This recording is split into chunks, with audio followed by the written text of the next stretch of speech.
Biryani কিংডমের capital. প্রথম সিপাহী বিদ্রোহ শুরু হয়েছিল ঠিক এই জায়গাতেই।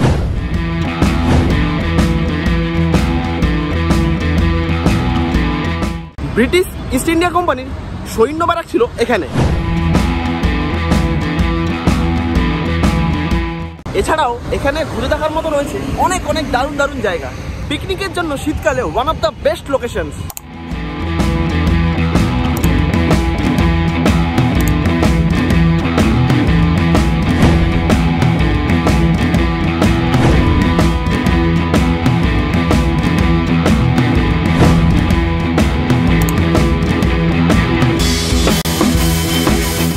তো চলুন আর দেরি না করে আপনারাও ঘুরতে বেরিয়ে পড়ুন আমার সাথে। Let's go Barrackpore.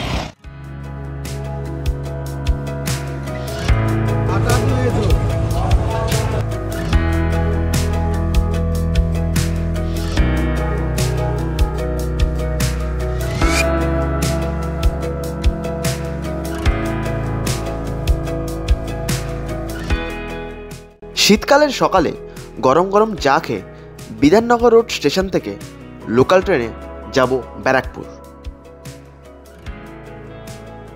Bidhannagar road station থেকে ঠিক 6টা স্টেশন পেরোলেই আসবে ব্যারাকপুর।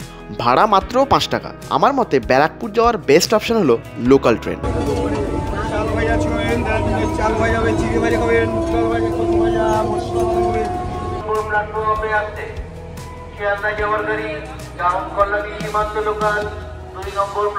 প্রতিদিন অটো দিয়ে শুরু করি জার্নি, আজকে শুরু করলাম লোকাল ট্রেন দিয়ে। এখন চলে এসেছি ব্যারাকপুর।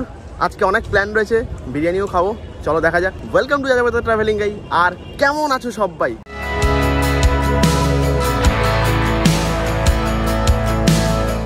আমি কালকে দাদা বৌদি রেস্টুরেন্টে কল করেছিলাম যে কখন এলে লাইনে দাঁড়াতে হবে না। তো ওরা বলে 12টার মধ্যে পৌঁছে গেলে লাইনে দাঁড়াতে হবে না। এখন ঘড়িতে বাজে 11টা 15। মনে হচ্ছে বেশি তাড়াতাড়ি চলে এসেছি। এত সকাল সকাল এই খালি পেটে বিরিয়ানি কি জানি সহ্য হবে কিনা, দেখা যাক। আর ব্যারাকপুর থেকে যারা যারা ভিডিওটা দেখছো প্লিজ একটা লাইক আর একটা কমেন্ট করে দিও। ব্যারাকপুর স্টেশন থেকে বেরোলেই সামনেই পড়বে বিখ্যাত দাদা বৌদি হোটেল।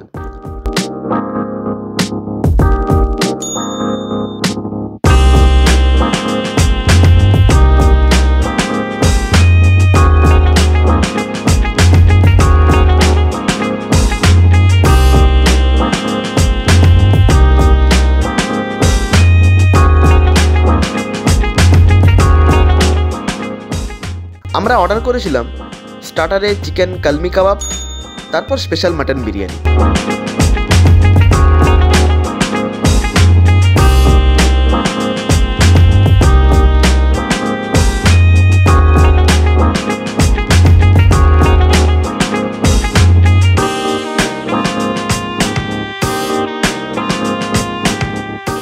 বিরিয়ানির মাটনটা সত্যি সেরা ছিল, আর বিরিয়ানির রাইসটা বেশ ভালো, তবে খুব রিচ কোয়ালিটির। এরপর নিয়েছিলাম মশলা কোল্ড ড্রিঙ্কস আর ফিরনি।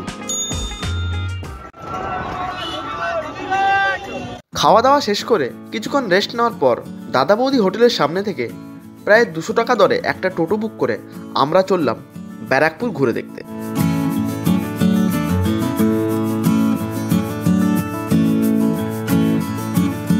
আমাদের প্রথম সাইট সিইং পয়েন্ট গান্ধীঘাট।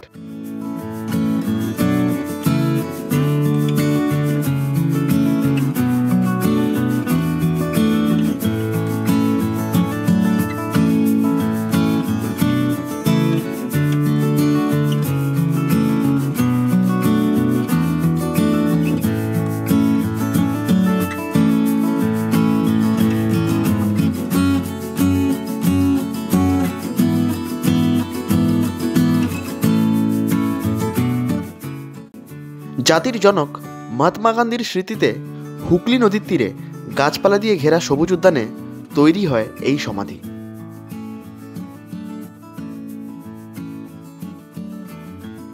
এই গান্ধীঘাটের পাশেই রয়েছে জহরকুঞ্জ পার্ক, যা উদ্বোধন করেন পণ্ডিত জওহরলাল নেহেরু। আর জহরকুঞ্জের পাশেই রয়েছে ওয়েস্ট বেঙ্গল ট্যুরিজম ডিপার্টমেন্টের মালঞ্চ ট্যুরিস্ট লজ।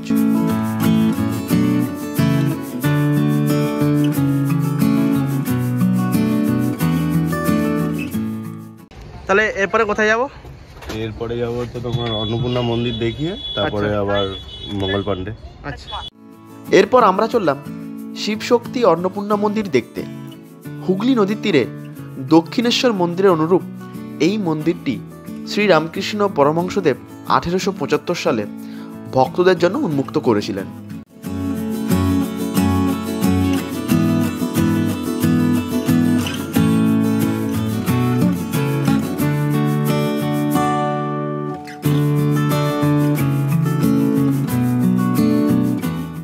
এই মন্দির রানী রাসমণির ছোট মেয়ে জগদম্বা দেবী দ্বারা তৈরি হয়েছিল।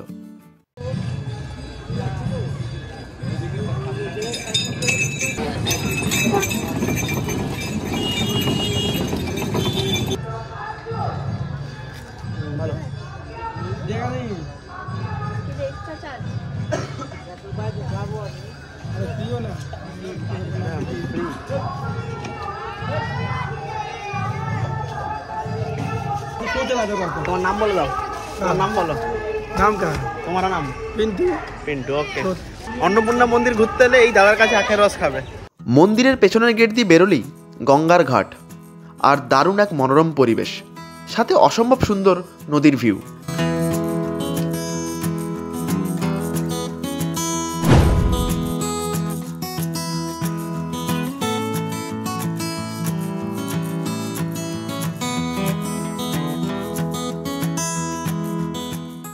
ওই দূরে হচ্ছে গিয়ে গান্ধীঘাট, আর এইটা হচ্ছে গিয়ে অন্নপূর্ণা মন্দিরের ঘাট, আর ওইদিকে মনে হচ্ছে শ্রীরামপুর। ওইদিকে শ্রীরামপুর।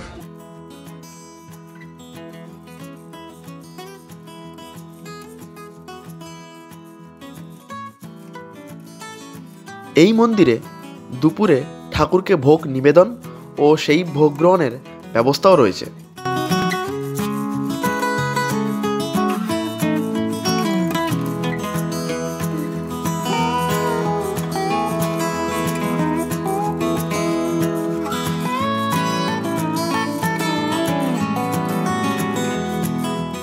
কেমন লাগলো?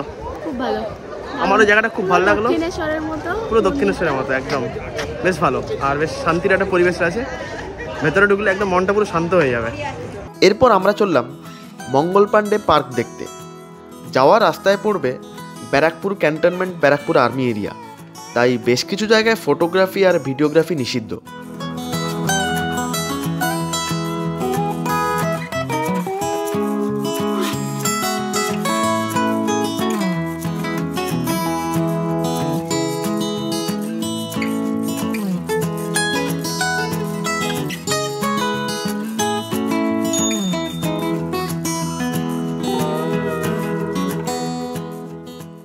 মঙ্গল পাণ্ডে পার্ক বিখ্যাত স্বাধীনতা সংগ্রামী মঙ্গল পাণ্ডের স্মৃতির উদ্দেশ্যে বানানো। তিনি ব্রিটিশ আমলে ব্যারাকপুর ক্যান্টনমেন্টের এক সৈন্য ছিলেন। ব্রিটিশদের বিরুদ্ধে বিদ্রোহ করেন, এমনকি মাস্কেট ও তলোয়ার দিয়ে 2 ব্রিটিশ অফিসারকে আহতও করেন।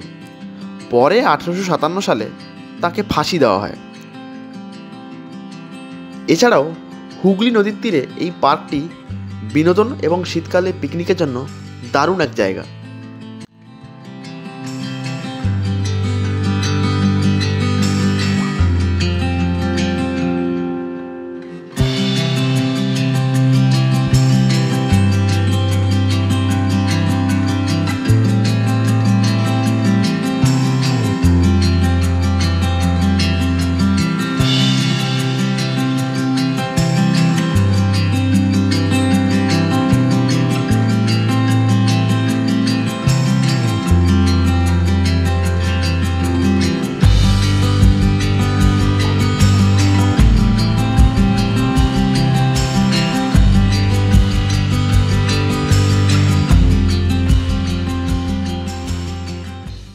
মঙ্গল পাণ্ডে পার্ক দেখে টোটো করে চললাম ব্যারাকপুর স্টেশন।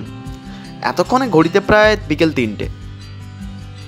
এছাড়াও ব্যারাকপুরে ঘুরে দেখার মতো বিখ্যাত জায়গাগুলি হলো বার্থেলোমিউ চার্চ, গান্ধী মিউজিয়াম, ধোবিঘাট।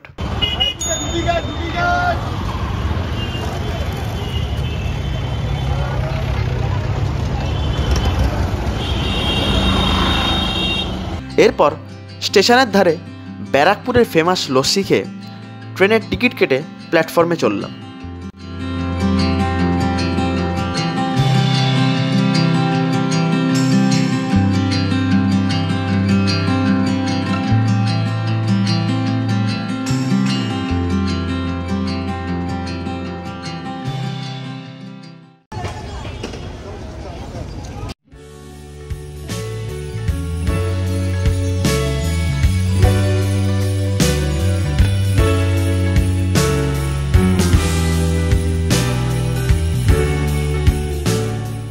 এখন ঘড়িতে বাজে 3:35 আর আমাদের মোটামুটি ব্যারাকপুরের সমস্ত জায়গায় ঘুরে দেখা হয়ে গেছে।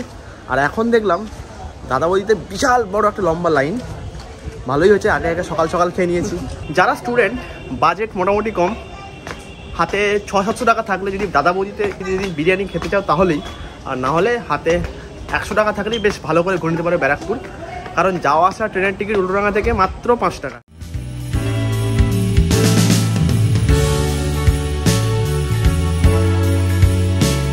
তারপর লোকাল ট্রেনের ভিড় সামলে ব্যারাকপুর থেকে চললাম বিধাননগর রোড স্টেশনের দিকে। এইভাবে একটা ছুটির দিন বেশ ভালোভাবে কাটলো খাওয়া দাওয়া আর ব্যারাকপুর ঘোরা দিয়ে।